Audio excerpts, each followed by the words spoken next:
Salut tout le monde! Alors aujourd'hui, on a trouvé avec ma soeur et mon père une recette assez atypique sur internet de sablé aux fleurs. Donc je me suis dit que ça c'est sympa de la partager avec vous, de la partager sur YouTube. Donc voilà, si ça vous intéresse de voir la recette, on va filmer et on va découvrir la recette devant vous. On va la faire en la découvrant en filmant en même temps. Donc ça va être super sympa. Donc si ça vous intéresse de connaître la recette de ça, continuez après l'intro.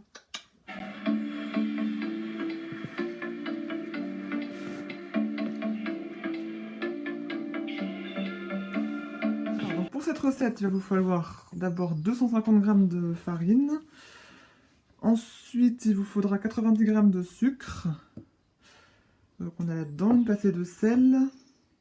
100 g de margarine, donc bon, j'en avais pas, donc on a pris du beurre. Et puis 100 g d'huile de coco également. Alors donc après on va préchauffer votre four à 160 degrés. Vous commencez à tamiser la farine.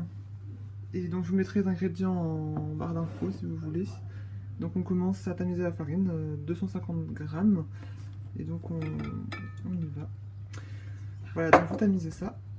Vous ajoutez à la farine tamisée le sucre et le sel. Et donc vous mélangez tout ça. Voilà. Ensuite, ce que vous faites, c'est que vous rajoutez le beurre et l'huile de coco. Voilà. Et après, vous n'avez plus qu'à pétrir. Et donc voilà, vous pétrissez jusqu'à obtenir une pâte de cette consistance-là. Alors, petite précision, elle paraît petite. J'ai fait moins que la quantité que j'ai annoncée. La quantité que j'ai annoncée, c'est les quantités de cette pâte-là.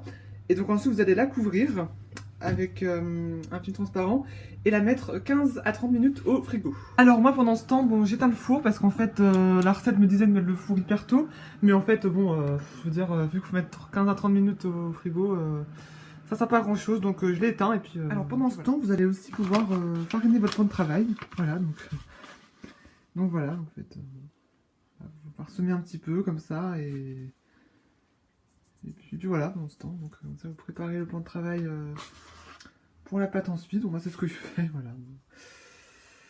Je découvre la recette, voilà, et hop.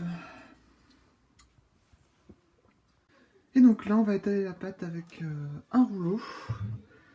Vous étalez à 0,7 cm d'épaisseur et ensuite vous n'avez plus qu'à emporte-piécer, voilà. Voilà, vous faites des ronds tout simples et vous mettez des fleurs, donc vous pouvez mettre pissenlit, romarin, thym, menthe ou aussi de la rose. Voilà. Vous avez fini, vous déposez un papier sulfurisé par-dessus et donc vous étalez avec un rouleau à pâtisserie pour que les plantes et les fleurs pénètrent dans la pâte. Et après, il ne vous reste plus qu'à enfourner pendant 8 à 10 minutes. On se retrouve après pour le résultat. Et voilà le résultat après la cuisson. Alors j'espère que la vidéo vous a plu et qu'elle vous aura donné envie de refaire la recette. Si vous avez aimé la vidéo, n'hésitez pas à liker et à commenter. Et moi je vous dis à bientôt.